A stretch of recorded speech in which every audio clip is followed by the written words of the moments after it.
Good morning everyone, कैसे हैं आप सभी। Welcome to my YouTube channel Rafale educational hub.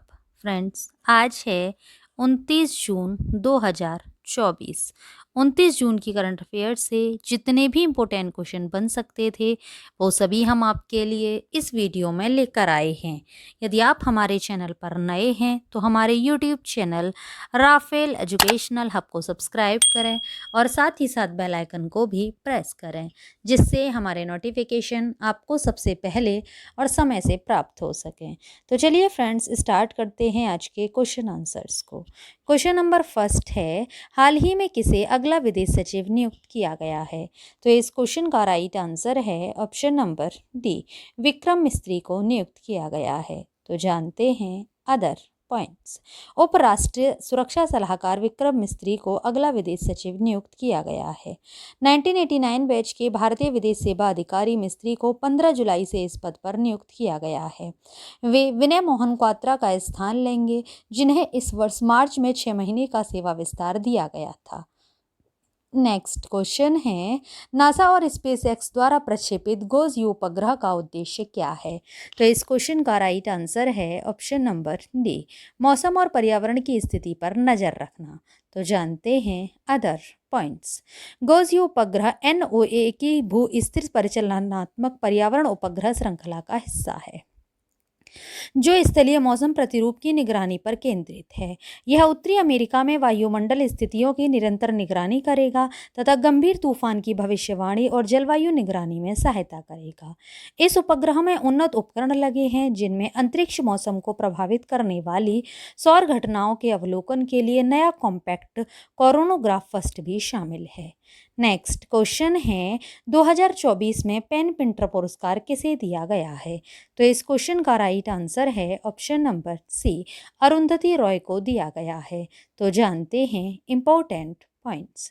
Arundhati Roy एक प्रशंसित भारतीय लेखिका और कार्यकर्ता हैं, जो सामाजिक राजनीतिक मुद्दों पर अपने आलोचनात्मक विचारों के लिए जानी जाती हैं।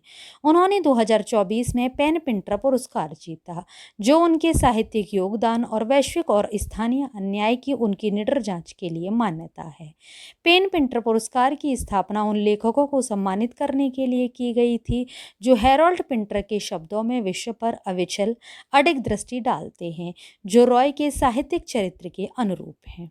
नेक्स्ट क्वेश्चन है, हाल ही में किसने संज्ञान ऐप लॉन्च किया है। तो इस क्वेश्चन का राइट आंसर है option number B, Manoj Yadav ने लॉन्च किया है। क्या है संज्ञान ऐप, ये हम जान लेते हैं। रेलवे सुरक्षा बल के महानिदेशक मनोज यादव ने आज संज्ञान ऐप का शुभारंभ किया, जिसे RPF तकनीकी टीम ने डिजाइन किया है। इस ऐप का उद्देश्य 3 नए आपराधिक कानूनों, भारतीय न्याय संहिता 2023, भारतीय नागरिक सुरक्षा संहिता 2023 और भारतीय साक्ष्य अधिनियम 2023 पर विस्तृत जानकारी प्रदान करना है। यह ऐप RPF कर्मियों को शिक्षित और सशक्त बनाने का उद्देश्य रखता है, उन्हें नए और पुराने आपराधिक कानूनों की समग्र जानकारी प्राप्त कराना, जिसे RPF के संचालन में महत्वपूर्ण माना जाता है। नेक्स्ट क्वेश्चन है, निम्न में से कौन सा military station plastic waste road वाला दूसरा मिलिट्री स्टेशन बन गया है। तो इस क्वेश्चन का राइट आंसर है ऑप्शन नंबर ए, जयपुर मिलिट्री स्टेशन बन गया है। तो जानते हैं अदर पॉइंट्स। जयपुर सैन्य स्टेशन भारत में दूसरा सैन्य स्टेशन बन गया है, जिसमें प्लास्टिक कचरे से बनी सड़क बनाई गई है। इस सड़क का उद्घाटन 26 जून 2024 को मेजर जनरल RS गोदारा 61 सब एरिया के जनरल ऑफिसर कमांडिंग द्वारा किया गया था। यह सड़क 100 मीटर लंबी है और सागत सिंह रोड अंडर ब्रिज से कब्ज कॉर्नर कॉम्प्लेक्स तक फैलती है। यह पहल भारतीय सेना की नीति के साथ मेल खाती है, जो सतत और हरित सैन्य स्टेशन बनाने की है, और इसे जयपुर क्षेत्र के GECE जयपुर जोन के अधिग्रहण में निर्माण किया गया था, जिसमें डीप कंस्ट्रक्शन प्राधिकरण लिमिटेड की सहायता ली गई। नेक्स्ट क्वेश्चन है, भारत का विदेशी ऋण बढ़कर कितने अरब डॉलर हुआ। तो इस क्वेश्चन का राइट आंसर है ऑप्शन नंबर बी, 663 अरब डॉलर हुआ है। तो जानते हैं अदर पॉइंट्स।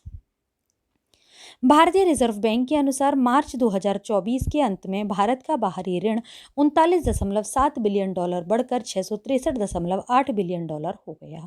वृद्धि के बावजूद GDP अनुपात में बाहरी ऋण मार्च 2023 के अंत में 19% से गिरकर 18.7% हो गया।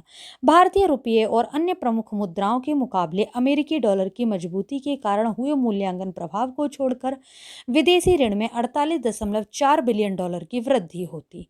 मूल्यांकन प्रभाव की गणना 8.7 बिलियन डॉलर पर की गई थी।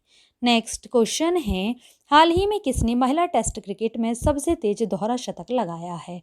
तो इस क्वेश्चन का राइट आंसर है option number A, Shefali Verma ने लगाया है। तो जानते हैं इंपॉर्टेंट पॉइंट्स।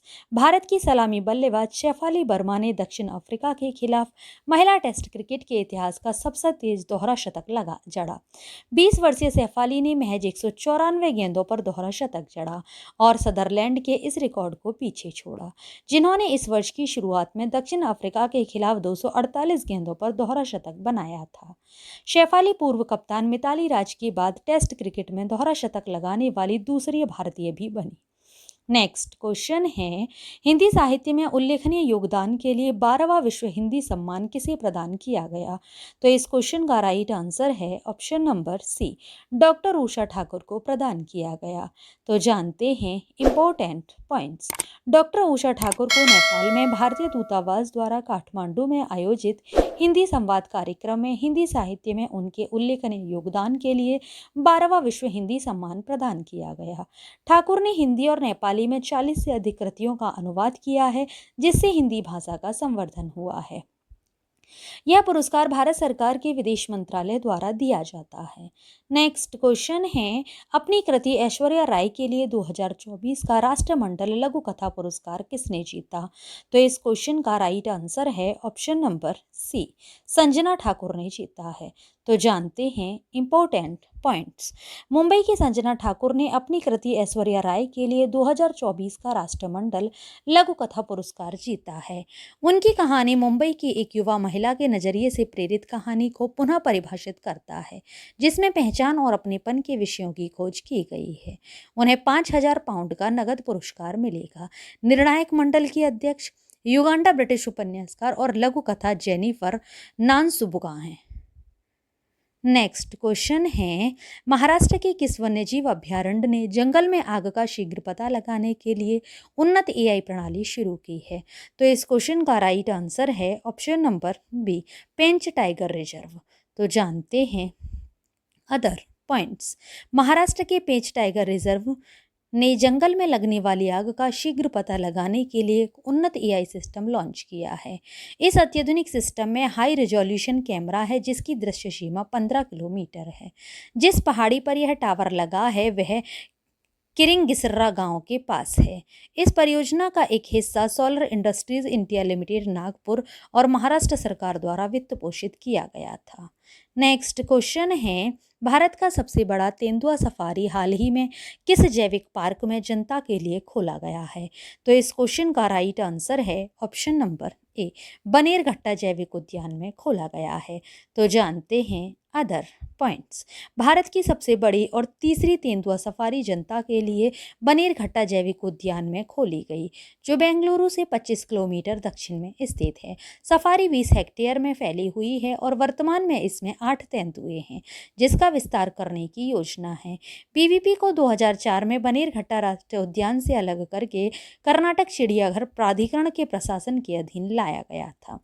नेक्स्ट क्वेश्चन है, वित्तीय चिंताओं को दूर करने के बाद कौन सा देश FATF की ग्रे सूची से सफलतापूर्वक बाहर निकल गया? तो इस क्वेश्चन का राइट आंसर है ऑप्शन नंबर डी, टर्की देश बाहर निकल गया। तो जानते हैं इंपॉर्टेंट पॉइंट्स।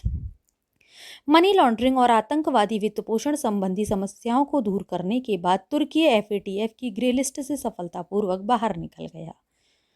हाल ही में किए गए मूल्यांकन के बाद सिंगापुर में FATF की पूर्ण बैठक में निर्णय की घोषणा की गई। 2021 में तुर्की को ग्रे लिस्ट में डाउनग्रेड कर दिया गया। वित्तीय कार्रवाई कार्यबल स्थापना जुलाई 1989 में हुई और मुख्यालय इसका पेरिस, फ्रांस में है। नेक्स्ट क्वेश्चन है, वर्तमान में कौन सा शहर भारतीय लोक और जनजातीय कला को प्रदर्शित करने वाली हुनर प्रदर्शनी की मेजबानी कर रहा है? तो इस क्वेश्चन का राइट आंसर है ऑप्शन नंबर ए, दुबई शहर कर रहा है। तो जानते हैं other points. Dubai art centre वर्तमान में हुनर प्रदर्शनी की मेजबानी कर रहा है, जो भारतीय लोक और आदिवासी कला का एक आकर्षक प्रदर्शन है। प्रदर्शनी में भारत के लोक और आदिवासी कला रूपों की समृद्ध सांस्कृतिक विरासत पर प्रकाश डाला गया है। प्रदर्शनी में आने वाले आगंतुक भारत भर की विभिन्न कलात्मक शैलियों को देख सकते हैं, जिनमें उत्तराखंड की एपड़ कला, बिहार की मधुबनी कला और महाराष्ट्र की वारली कला शामिल है। नेक्स्ट क्वेश्चन है, राष्ट्रीय बीमा जागरूकता दिवस 2024 कब मनाया गया है? तो इस क्वेश्चन का राइट आंसर है ऑप्शन नंबर डी, 28 जून को मनाया गया है। यह दिवस क्यों मनाया जाता है, क्या उद्देश्य है, ये सभी पॉइंट्स हम जान लेते हैं। राष्ट्रीय बीमा जागरूकता दिवस हर साल 28 जून को मनाया जाता है। यह वार्षिक पालन बीमा के महत्व को बढ़ावा देने और यह हमारी वित्तीय सुरक्षा को प्रतिबिंबित करने के और अधिक संरक्षित भविष्य की दिशा में सक्रिय कदम उठाने का दिन है। इस दिन का मुख्य उद्देश्य लोगों को बीमा योजना या पॉलिसी में निवेश करने के कई लाभों के बारे में जागरूक करना है। नेक्स्ट क्वेश्चन है, और आज की वीडियो का लास्ट क्वेश्चन भी है, यूनेस्को के युवाओं के लिए सद्भावना राजदूत के रूप में 17 का उद्घाटन किस स्थान पर किया गया? तो इस क्वेश्चन का राइट आंसर है ऑप्शन नंबर बी, पेरिस में किया गया। तो जानते हैं इससे रिलेटेड अदर पॉइंट्स। यूनेस्को के पेरिस मुख्यालय में युवाओं के लिए सद्भावना राजदूत के रूप में 17 को सम्मानित किया गया। उन्होंने वैश्विक युवा अनुदान योजना के लिए $1 मिलियन अमेरिकी देने का संकल्प लिया, जिसमें वैश्विक युवा सशक्तिकरण पर जोर दिया गया। 17 का उद्देश्य अपने गोइंग टुगेदर अभियान के माध्यम से समावेशी समुदायों को बढ़ावा देना है, जिससे विश्व भर में एकता और समर्थन को बढ़ावा मिले। यूनेस्को के महानिदेशक ऑड्रे एजोले हैं। तो ये था फ्रेंड्स आज का हमारा वीडियो। आप सभी को हमारा वीडियो कैसा लगा, हमें नीचे कमेंट बॉक्स में कमेंट करके ज़रूर बताएं। यदि आप सभी को हमारा वीडियो अच्छा लगा हो, यूज़फुल लगा हो, तो हमारे वीडियो को लाइक करें और ज़्यादा से ज़्यादा लोगों को शेयर भी करें। यदि आप सभी लोगों ने करंट अफेयर के प्रीवियस वीडियो नहीं देखे हैं, तो नीचे डिस्क्रिप्शन में लिंक दिया हुआ है, आप हमारे दिए हुए लिंक पर क्लिक करके करंट अफेयर के प्रीवियस वीडियो देख सकते हैं। ये वीडियोज़ आप सभी के लिए हर एग्ज़ाम की दृष्टि से काफ़ी यूज़फुल भी है। Thanks for watching video friends.